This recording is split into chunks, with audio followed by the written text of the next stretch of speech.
নমস্কার। মাননীয় রাজ্য সভাপতি শ্রমিক ভট্টাচার্য মহাশয় এবং সম্মানীয় সজল ঘোষ মহাশয়, আপনাদের সমস্ত কথায় দল সব নির্দেশ পালন করেছে, আপনাদের কথা মতোই সবাই চলেছে। কিন্তু আপনাদের একটা কথা আমি কিছুতেই মেনে নিতে পারছি না। আমি জগৎবল্লভপুর অঞ্চলের জগৎবল্লভপুর কেন্দ্রের শঙ্করাটি 1 নম্বর অঞ্চলের 141 নম্বর বুথের একজন সাধারণ কর্মী। আপনাদের কোন কথাটা মেনে নিতে পারছি না যে কোনো হিংসা নয়, কোনো মারামারি নয়, কোনো হিংসা নয়। কিন্তু আপনারা একটা কথা বলুন তো, এটা খুব ভালো করে দেখুন।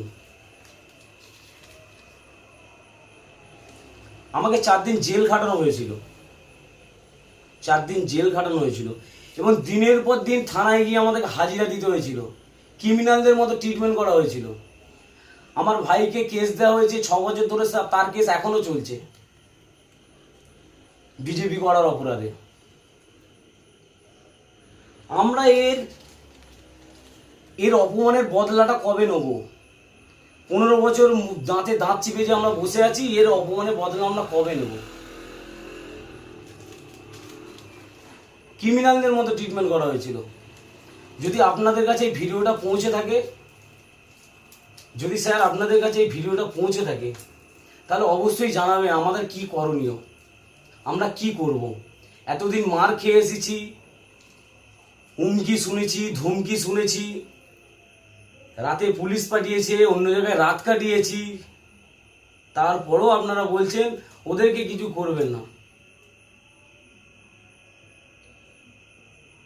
আমরা করব না, কিচ্ছু করব না, কিন্তু আপনাদের কথা দিতে হবে এই সমস্ত লোককে একটাকেও দলে নেওয়া যাবে না।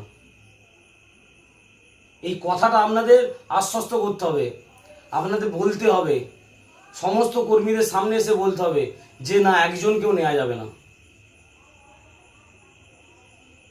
30 বছর এ গ্রামে বিজেপি ছাড়া কেউ জেতেনি, মানে ছটা পঞ্চায়েত দুবার কেড়ে নিয়েছে, লাস্ট দুবার কেড়ে নিয়েছে আলাদা ব্যাপার, ভোটে কোনোদিন জেতেনি।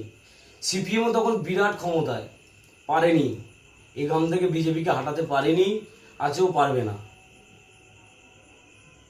আমরাও কিছু করব না, কিন্তু আপনাদের কথা দিতে হবে এই ধরনের কোনো ছেলে যেন দলে জায়গা না পায়।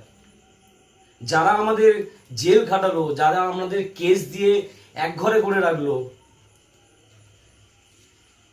তারা যেন কোনো জায়গা না পায়। ভালো থাকবেন সকলে। জয় শ্রীরাম। ভারত মাতা কি জয়।